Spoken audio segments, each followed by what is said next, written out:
राजधानी उपकंठरे बीजेडी रे star campaigning 29 number zone जिला परिषद प्रार्थी दीप्तिमयी सुंदराय प्रचार मैदान रे मंत्री अशोक पंडा अभिनेतारू नेता पलटिथिबा आकाश दास नायक डुमडुमारे विभिन्न वार्ड बुली हाई प्रोफाइल निर्वाचन प्रचार करछन्ति। एक विराट बाइक रैली सह प्रचार रे बाहरी आकाश दास और मंत्री अशोक पंडा घर घर बुली भोट भिक्षा करछन्ति।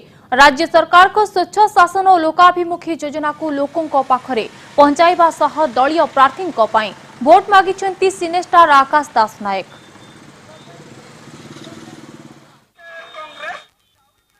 किछि आवश्यकता नहीं मुख्यमंत्री का आसबार आम सैनिक मैंने अच्छु आम मैंने आगे रही किसी आवश्यकता नहीं से बसले भी आम संपूर्ण समर्थन सहित जीतिक आसबू।